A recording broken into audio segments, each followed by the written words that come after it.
अस्सलाम वालेकुम। आज हम जिस टॉपिक के बारे में बात करेंगे वो है काफ फीडिंग। काफ फीडिंग में सबसे पहले हमारे पास आता है कोलोस्ट्रम। कोलोस्ट्रम क्या होता है?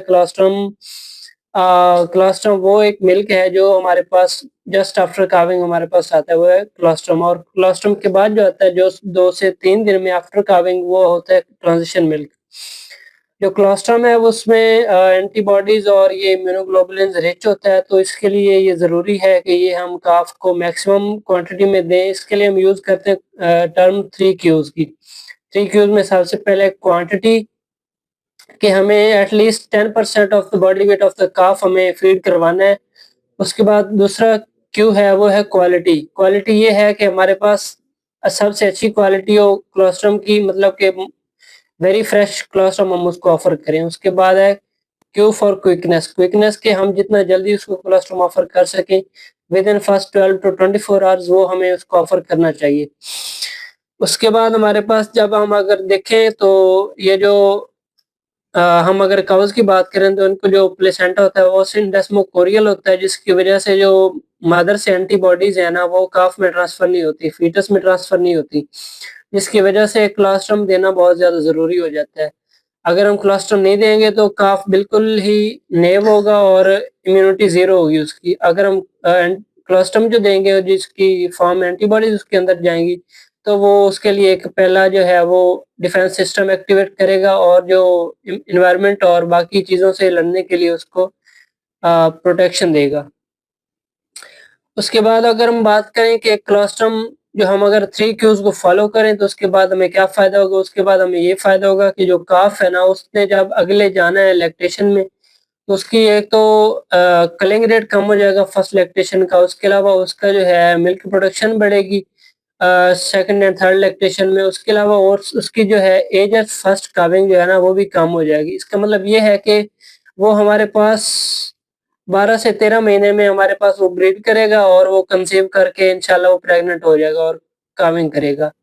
ये इसका फ़ायदा है। उसके अलावा अगर हम बात करें कि बात करें कि फीडिंग के जो सिस्टम्स होते हैं वो 2 मोस्टली यूज़ होते हैं, जिसमें एक होता है निपल ड्रिंकर, एक होता है अ, बकेट या ट्यूब फीडर।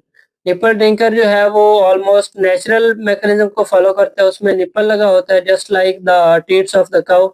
तो उसमें जो उसका फ़ायदा ये है कि वो नेचुरल प्रोसेस की तरह लगता है और जो काफ है उसकी बॉडी वो जो नेचुरली उसको अडॉप्ट करती है और उसको जो है ओवरफीडिंग नहीं होती, उसको ड्रेंचिंग निमोनिया का इश्यू नहीं होता। और जो है इसमें ये डिसएडवांटेज आप कह सकते हैं ये है कि इसमें जो क्वांटिटी है वो इतनी प्रॉपर वो ऑफर हम नहीं कर सकते, क्योंकि उसने स्ट्रीक्स के थ्रू जाना है काफ के बॉडी में और इस तरह से उसकी प्रॉपर क्वांटिटी नहीं जाएगी। दूसरा है जी हमारे पास ट्यूब फीडर। ट्यूब फीडर में हमारे पास मैक्सिमम एनफ वॉल्यूम होता है of the milk the colostrum, जिसकी वजह से हम जो है काफ को मैक्सिमम मिल्क ऑफर कर सकते हैं। लेकिन इसमें मसला जो है वो ये है कि ड्यूरिंग सैकलिंग काफ को इश्यू आ सकता है, काफ को इंजरी हो सकती है, क्योंकि मोस्टली जो ट्यूब फीडर्स हैं वो आगे मेटालिक उनका पार्ट होता है, तो मेटालिक पार्ट जो है वो उसके ओरल इंजरी कर सकता है, जिसकी वजह से काफ को चलिए अब हम देखेंगे कि कोलोस्ट्रम की जो हमारे पास फ़ायदा क्या होता है कोलोस्ट्रम फीड करवाने का। कोलोस्ट्रम फीड करवाने का हमारे पास एक फ़ायदा ये होता है कि जो काफ का जो स्टमक है या जो जीआईटी है वो बिल्कुल एम्प्टी होता है, तो उसके लिए हमें सबसे पहले प्रोटेक्शन चाहिए। प्रोटेक्शन ये है कि जो कोलोस्ट्रम है वो म्यूकोज़ा ऑफ द जीआईटी को प्रोटेक्ट करता है लोकली। उसके अलावा हमारे पास जो है आईजीजीज़ या जो इम्यूनोग्लोबुलिन्स होती हैं वो काफ़ को एंटीबॉडी और इम्यून सिस्टम को एक्टिवेट करती हैं। उसके बाद हमारे पास जो है जीआईटी की डेवलपमेंट के लिए बहुत ज़रूरी है और उसके अलावा जो फ्यूचर में जाके ह्यूमन डेवलप होना है, उसके लिए जो है वो कोलोस्ट्रम और ट्रांजिशन मिल्क बहुत ज़्यादा ज़रूरी है। ट्रांजिशन मिल्क को ये भी कहा जाता है कि ये गोल्ड मिल्क है या इसको हम गोल्ड की तरह ट्रीट करें, क्योंकि इसको ज़ाया नहीं करना चाहिए। कुछ लोग होते हैं वो कोलोस्ट्रम फीड करवा के तो उसके बाद नेचुरल मिल्क जो होता है वो दे देते हैं। जो ट्रांजिशन मिल्क है उसको अवॉइड किया जाता है।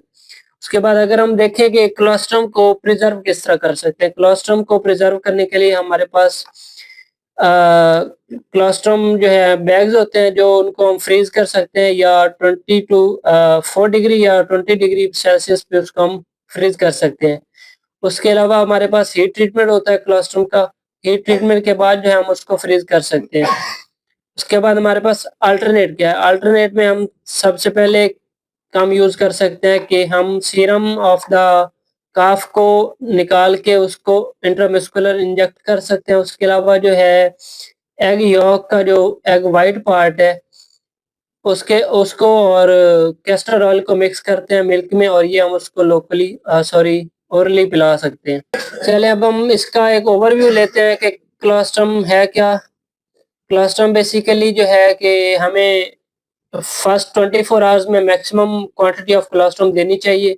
इससे ये होता है कि जो काफ को आने वाले दिनों में जो है डायरिया का मसला होता है तो वो इससे कम हो जाता है, काफ इम्यून हो जाता है। काफ की जो है वो डिफरेंट सिस्टम जो है वो एक्टिवेट होते हैं। उसके अलावा जो है कि हमारे पास एक तो काफ मिल्क रिप्लेसर और उसकी जो है हमारे पास इकोनॉमिकली हम उससे सेव हो जाते हैं और हमारे पास एक जो हेल्दी काफ है वो आगे बढ़ के जो है हीफर और उसके बाद हमारे पास एक काऊ में तब्दील हो जाता है। तो इससे हमें ये होता है कि काफ की हमारे पास फार्म की इकोनॉमिक्स बेहतर इम्प्रूव होती है। उसके अलावा हम फार्म को फ्यूचरली बहुत स्ट्रॉन्ग कर सकते हैं। Thank you.